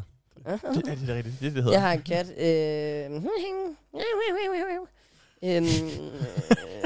Jeg vil godt have lov til at sige, jeg griner ikke af Jonathans tekst. Jeg griner af, at de kommer, fordi han ikke ved, hvad han skal sige. Altså, det er panik nu. Ja, det er ligesom, når vi andre siger. Det er ligesom, når vi andre siger. Ja. Har du ikke lagt mærke til, når jeg laver video på sociale medier, hvor mange gange der står det der eller så siger det. Jeg går helt i gok. Helt gok. Jeg har en kat, nej, men... Okay. Vi er ikke så gode til at holde os til det der med hvad hedder det? Nej. Ja. Jeg har en kat, og jeg husker lidt, at du... Jeg var sådan lidt i tvivl, fordi jeg har en kat. Jeg tror, jeg snakkede med dig om det, hvor han sådan... Hvor svært kan det være? Ja. Nu er du her selv. Ja. Jeg har en kat. Men det er fordi, det er så hyggeligt. Og så er det jo bare alt muligt andet, der også er sjovt at snakke om. Ja. Det synes jeg heller ikke er et problem. Det er okay. Det er også hyggeligt. Ja. Altså, der er jo ikke... jeg tror virkelig ikke på, at der er nogen, der hører den her slags podcast, og sådan, det er ikke så strømlignende, som jeg gerne vil have det. Altså, det tror jeg ikke. Og jeg tror heller ikke, at der er nogen, der sidder og tænker, dårlige vaner, det er det eneste, jeg vil høre om. Nej. Jeg tror, jeg har fået at vide, at det er faktisk det bedste, det er, at vi bare sidder og hyggesnakker. Hvis man bare kører den hele vejen, altså totalt nøgtern med sådan, så er det ikke interessant. Nej. Så er det, fordi vi ikke har andet at snakke om. Ja, og det vil være kedeligt. Jeg har engang arbejdet i Netto. Nå. Det var ikke så sjovt. Nej. Jeg har en kat, man kan jo sige, jeg vil gerne hjem nu. I den her forstand, så er det jo bare, vi har det hyggeligt og griner af de ting, vi laver, og vi elsker at have det godt. Vi har givet os selv sådan en deltagermedalje nu, kan man ikke? Ja. Det synes jeg, det kan jeg godt stå inden for. Det kan noget. Det synes jeg er sjovt. Jeg har en kat. Jeg tror bare, det er, fordi vi føler ikke, vi har haft dårlige jobs. Undtagen, når man optræder for polakker, men ellers så går det rimelig godt. Jeg har faktisk jeg har haft en dag på et virkelig dårligt job. Jeg var, i sådan et vikarbyrå, hvor man sådan dag til dag blev kaldt ud til alt muligt. Forfærdeligt. Det er fuldstændig forfærdeligt. Ja. Jeg skulle engang pakke pizzabrød i sådan en, altså sådan helt med, du ved, og det var fordi, man skulle have hårnet, altså du ved, sådan en helt samlebånd. Det er meget specifikt. Helt klassisk. Jamen, det var det. Vi skal bruge en vikar til at pakke pizzabrød. Ja, jamen det var det. Jeg stillede ikke spørgsmål. Jeg tænkte, der var monies, fordi jeg har haft, hvor man sådan skulle fylde container og arbejde på lager og sådan noget. Det er sådan set meget hyggeligt. Det har jeg gået og hygget mig med. Men det er fordi, det gik så stærkt. Det var fordi, det var sådan, den sagde, og så kørte den videre, ikke? Og så i den der, så skulle man nå at så fyre 3 pizzabrød i den samme pose. Fordi det næste maskine, det var den, der ligesom lukkede den. Altså satte det der sådan klister over. Hvor mange er blevet snydt, hvor de kun har fået 2? Ja, den der jeg arbejdede, der rigtig mange. Og de blev nødt til, og det var der fordi, altså der må man snakke om du ved, man spilder plastik, og vi skal mindske plastikforbrug og sådan noget. Ja. På sådan nogle steder der, og jeg vil sige, bare lige for, det var ikke kun mig, der var rigtig mange, der var virkelig dårlige til det. Så man blev nødt til at skære de der plastikposer, eller de der bøtter af, og så bare smide plastikket væk, for at prøve igen. For at smide 3 pita-brød ind i. Jeg var ved at få fucking stress. Og det er jo kun fordi, det skulle gå lidt stærkt. Men det skulle gå så stærkt. Det var simpelthen så ubehageligt. Og jeg følte mig så fordi man skulle have hårnet på. Og det er fint nok, for man skal arbejde med fødevarer. Ja. Men jeg har skæg. Så jeg skulle også have sådan et mini... Sådan et lille... det ligner sådan et mundbind. Du ved, altså hele pointen med mundbind foruden, fordi man kunne trække vejret igennem det, men det var over min mund. Så ja, det var bare lige sådan et lille, du ved, ligesom sådan en helt lille sådan gennemsigtig trus bare over hovedet, og så over nakken. Altså, det var så ydmygende. Du var jo pakket ind som en gave, jo. Ja, jamen, det var det, jeg var hele vejen. Det var nærmest bare sådan en... Jeg har kat. Du mangler bare elefanthue. Ja, det var sådan en elefanthue, hvor der ikke var nogen, der var i tvivl om, hvem der var inde bagved. Altså, det var simpelthen... Det så dumt ud. Jeg vil argumentere for. Elefanthue. Ja, fuldstændig. Du skulle så meget have solbriller på, så kunne du komme ind og røve en bank og alt muligt. Altså. Altså, du kunne lige så godt bare have trukket en frysepose over hovedet, så prikket huller til øjne og næse. Ja, men altså, det har virkelig... Altså, men du ved, man kender godt det, der man føler, det var ikke lige min dag på arbejde i dag. Jeg var ikke lige så god. Altså, der var noget, jeg ikke kunne finde ud af. Det kunne simpelthen ikke. Fordi den skulle også, det var som om, den skulle vinkles, for den var sådan halvt åben, og så skulle man sådan... Altså, sådan en hvad er det? Sådan 30 grader opfra, skulle fyre den ned i. Og jeg kunne, den stod lige foran mig, jeg kunne ikke ramme. Jeg kunne simpelthen ikke få den ned i. Fordi de fyldte jo hele posen, så den skulle også ligesom trykkes ned. Jeg spiste ikke pizzabrød i sådan 2 år senere. Altså, det var bare sådan, skal vi have pizza? Nej! Fuck det der! Bare fyld. Ja! Okay, men samtidig også, fuck pizzabrød, ikke? Fordi hvad putter man i pizzabrød? Man putter noget lækker kød og nogle grøntsager. Det kan man sagtens spise som salat. Det er bare en god salat. Hvorfor skal man pakke det i noget fucking kedeligt brød, der ikke smager noget? Ja, fuck det. Det er bare nemmere at spise så. Ja. Det er sådan too good to go. Og så alligevel, fordi pizzabrød, de har det altid med lige at sprække et eller andet irriterende sted, så ja, men det er det. Hele. Også fordi, og så har de lavet den der linje der, som den her skal du rive. Ja. Jamen, det sker jo ikke. Der er hul i den anden side i forvejen. Ja, og det er jo ikke på midten. Jeg kunne forstå, hvis man skulle på midten, og så havde man 2. Men det er jo det der med, fordi cirklen er jo ikke udvidet helt, så man skal også sådan presse ind i siden, du alligevel ikke kan komme til, og så er der noget, der flækker. Fuck pizzabrød er det. Og ellers så får du bare sådan et tørt stykke pizzabrød. Ja, man kan bare fornemme på dig, at du har et kæmpe had til pizza. Jeg hyggede mig indtil jeg selv mindede mig selv om pizzabrød, fordi fuck det er lort. Fuck er det pizzabrød. Det er så nederen. Ja. Ja, så der ringede jeg ringede pænt til det der vikarbyrå, der, da jeg er på vej hjem, og var sådan, der skal jeg ikke tilbage. og de var sådan, nej, de sagde de også, du ikke skulle. de havde også ringet ind til det samme vikarbyrå. Nej, det er sagt, vi skal ikke lige have ham der med søv, du skal ikke igen, det gider jeg simpelthen ikke. Ja, så det var sådan en pæn... jeg blev ikke fyret, kan man sige, for jeg arbejder jo stadig det samme sted, men ja, det var rædderligt. Du blev frasagt. Jeg blev fucking frasagt. Jeg blev fravært. Ej, hvor var det skidt. Hvor er det forfærdeligt. Og det var bare dem, der var omkring mig, det var også nogle de havde det ikke fedt med at være der, men de kunne finde ud af det. Ja. Men samtidig var det sådan, det her lortarbejde. Ham der, han kan ikke finde ud af det her lortarbejde. Det vil sige, at jeg skal lave mere lortarbejde, fordi der er nogen, der skulle stå og sprætte dem der op og prøve igen, ikke? Nej. Jeg kan ikke huske, hvad det hed det sted der, men hvis der er nogen, der arbejder der, vil jeg gerne sige, uforbeholdent, undskyld, jeg kunne ikke finde ud af det. Så ingen pizzapakkeri? Nej. Hvor længe var du på arbejde den dag? Jeg var der virkelig længe. Jeg tror, jeg var der fra sådan noget klokken 7 om morgenen til måske klokken 3 eller sådan noget. What the fuck? 3-4 stykker. Altså, det var virkelig en lang dag. Ej, det lyder som jeg er kedeligt simpelthen liv. nødt til at vide, hvor meget fik du i løn? Fordi du får markant mere som vikar, gør man ikke det? Altså for tilkaldning vikar tjener man mere, gør man ikke? Jo, altså hvis du er vikar på en folkeskole, sådan en klassisk lærervikar, det tjener man gode penge på. Jamen, jeg har også hørt, fordi... Men ikke sådan noget der, altså bare vikarbyråer, det tjener du gode penge på. Så jeg fik 130 i timen eller sådan noget. Det var ikke særlig meget. Det var da lort. Ja. Skulle da bedre end mit første job? Ja, det er rigtigt. Eller sådan cirka. Det var 9 gange bedre end Jonas' første stand-up job. Det er fordi hjemmeplejen, der får de en sindssyg timeløn, hvis de er vikar. Ja. Så der er mange af dem, der er nogle af dem, der kommer også en gang imellem, som er vikar, som ikke er ansat ved firmaet, men bare igennem vikarbyrået, de får en sindssyg løn. Ja. Altså, der er noget, når man skal arbejde med... Jamen, det er jo, når man skal arbejde med mennesker. Man har jo i princippet ansvaret for folk, så skal man have meget løn. Ja. Det er jo det samme med... Altså alligevel, fordi lærervikar tjener gode penge, men pædagogvikar tjener ikke særlig meget. Nej. Jeg arbejdede på en skole på et tidspunkt, hvor jeg fik, tror jeg, 210 i timen for lærertimer, og sådan noget. 200, eller 140 eller sådan noget. Altså, det var 150 måske for pædagogtimer. Og det var de samme børn, og det samme, vi skulle lave. Det var bare, om det var en lærer eller en pædagog, jeg var vikar for. Ja, okay. Det var helt mærkeligt. Ja, jeg har hørt på et tidspunkt, at vagterne i Jomfru Anegade, de får på grund af alle mulige sikkerhedstillæg op mod 260 kroner i timen. Sådan. Det skulle jeg også bare ikke bede om at være. Det gad jeg fucking godt. Okay, skal vi lige snakke om en nederen job?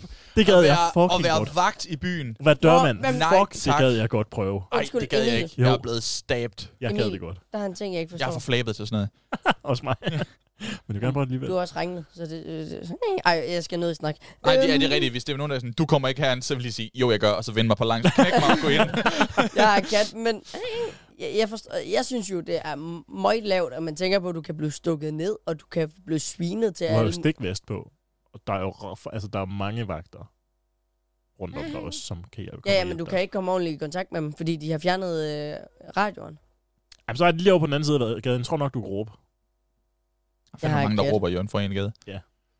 Jeg snakkede med en vagt, da jeg var i København på et tidspunkt. Altså en, sådan en vagt på en bar. Ja. Hvor han også bare meget køligt, fordi altså, i hvert fald bare lige sådan en snak med ham, og så sagde, det er også vildt arbejde, det her. Og han er sådan, det er jo sådan, det er, ikke også? Han var jo vant til det ene, han havde været militæret eller sådan noget der. Men jeg tror simpelthen heller ikke, det er sådan, at hver gang du møder på arbejde, så er det bare sådan, jeg bliver nok stukket ned i dag.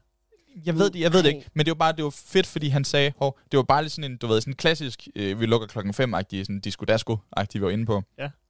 Og jeg var kommet lidt sent, så jeg var ikke lige så fuld som de andre, så jeg skulle lige sådan, og så tænkte jeg vil gerne lige snakke med dørmand, han har sådan en fed historie. Men så sagde han også bare, ja, det her, det er jo fedt nok, og det er jo godt nok, men altså, det har jo ingenting på, dengang jeg var, arbejdede i Istedgade.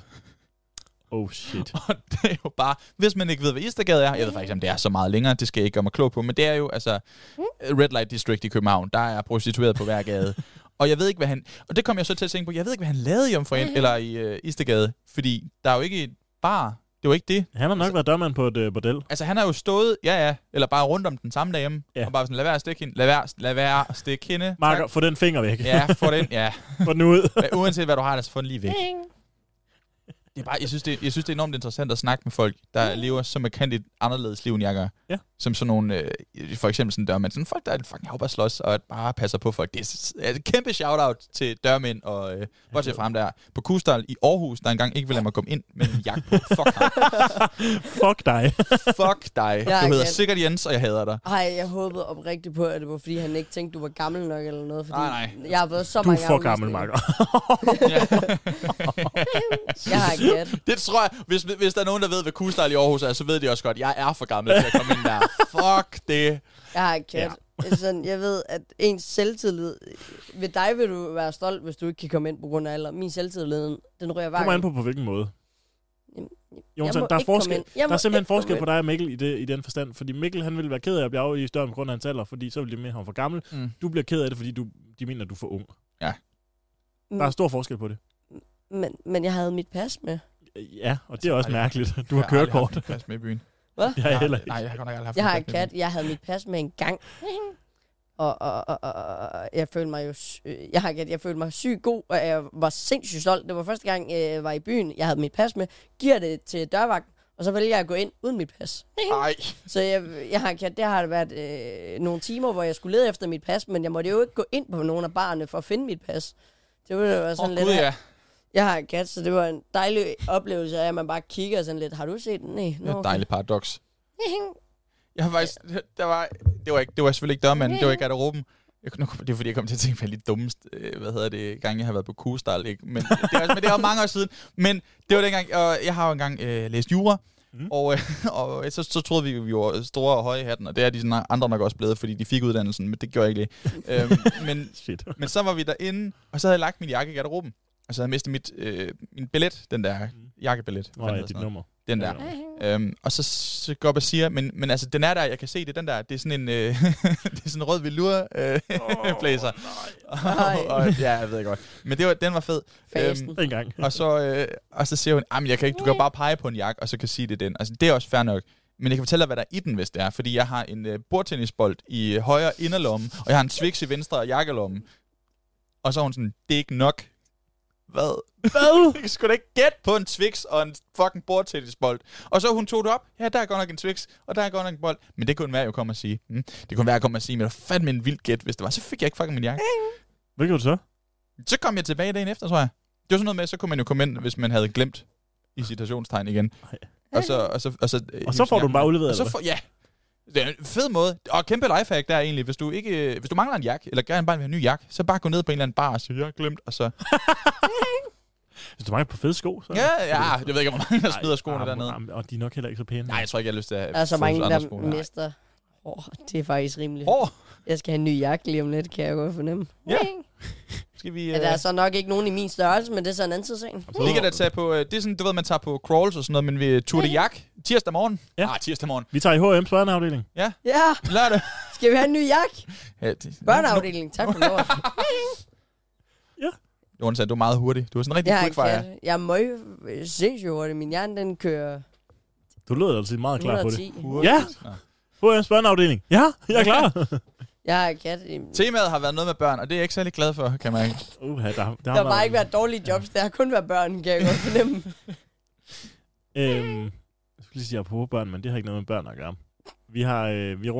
Vi runder en time og 20 minutter om 2,5 minutter. Ja. Så det kan godt være, at vi snart skal runde episoden af. Vi skal også, ja. Og så kan vi jo klippe, hvis det går helt galt. Ja. Men jeg har en kat. Skal vi sige, at folk er velkommen til at sende historier ind omkring dårlige jobs, de har haft? Ja, jeg har en kat. Og nu hvor I hørt den her episode, så kan I måske tage noget inspiration. Nøj, du er sød. Og så er det næste... nu op. Det var til Mikkel. Jeg har en kat. Men det er sygt, man kan rette sin tekst. Nej, men jeg har en kat. Er planen så ikke, at jeg har en kat. Vi sætter det næste emne. Det gør vi på vores My Story, på vores sociale medier, Livets Løjer, på alle sociale medier. Jeg har en kat, og så ellers vores private sociale medier. Os, der har nogen. Altså, jeg har også. Du lægger ikke noget op? Jeg har stadig. Okay. Jeg vil gerne hjem. Det er dig, der har... Det skal jeg ikke være for fint til at sige. Det er dig, der har platformen, Jonathan. Ja. Så, altså... Hovedansvaret ligger på dig. Jeg skal også gerne smække op til mine 430 følgere, men... men lige om lidt, så har du flere. Det er en ting, der er sikkert. Hvis man har lyst til at gå ind og følge Mikkel Bæk C, og det er C som bogstavet, så skal man bare have lov til det, både på TikTok og Instagram. Lad være følge mig på Facebook, der er min mor. Så var der self-plug. Det er sygt reklame.